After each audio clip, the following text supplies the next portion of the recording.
বিশ্ববিদ্যালয়ের যৌক্তিকতার বিষয়ে যদি কিছু বলতে হয় সেক্ষেত্রে আমি বলবো সর্বপ্রথম যেটা আসে ইউজিসি থেকে যেই অনুমোদন নেওয়ার বিষয়টা, সেক্ষেত্রে আমাদের 5 একর ভূমি প্রয়োজন হয়, বাট আমাদের তিতুমিরের আছে 11 একর ভূমি। আমি আরেকটু অ্যাড করতে চাই, তিতুমিরের আশেপাশে সরকারি যে ভূমিগুলো আছে এগুলা যদি সরকার অধিগ্রহণ করে সেক্ষেত্রে প্রায় 43 একর পর্যন্ত ভূমি বৃদ্ধি করা সম্ভব।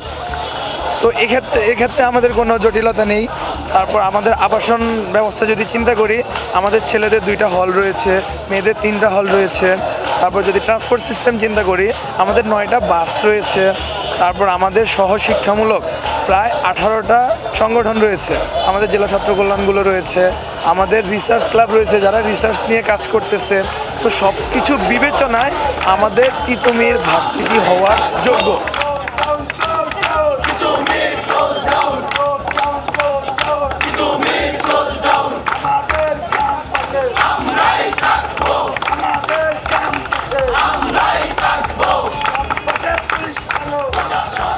আসলে আমরা জানি যে যদি আমরা রেলপথ বা সড়কপথ দখল করি বা সেখানে অবস্থান করি, জনদুর্ভোগ তৈরি হচ্ছে।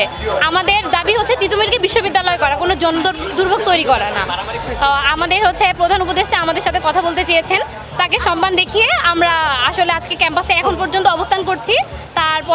তার সিদ্ধান্তের উপর ভিত্তি করে আমাদের পরবর্তী কর্মসূচিটা ঘোষণা করা হবে। আমরা চাই না যে কোনো জনদুর্ভোগ তৈরি হোক।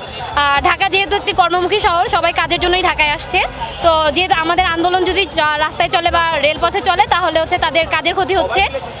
যে কারণেই আর কি আমরা আজকের আন্দোলনে এখন পর্যন্ত আমরা ক্যাম্পাসে অবস্থান করছি। যদি আমাদের আশানুরূপ কোনো ফলাফল আমরা না পাই তাহলে আমরা আবার সড়কে ফিরে যাব।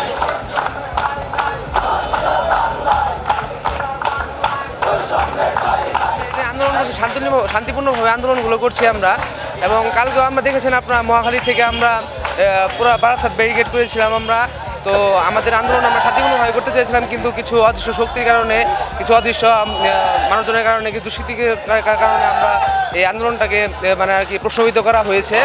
তো আমরা সবসময় চেয়েছি যে আমরা শান্তিপূর্ণভাবে আন্দোলন করব, কিন্তু এই কিছু লোকজনের কারণে আমরা, কিছু দুষ্কৃতিকের কারণে আমরা আজকে প্রশ্নবিদ্ধ হয়ে সারা দেশের মানুষের কাছে আজকে আমরা নানাভাবে প্ররোচিত হচ্ছি, সমালোচনার শিকার হচ্ছি। তো আমরা চাই আমাদের তিতুমির ভার্সিটি হোক এবং আমরা শান্তিপূর্ণভাবে আন্দোলনটি করতে যাচ্ছি।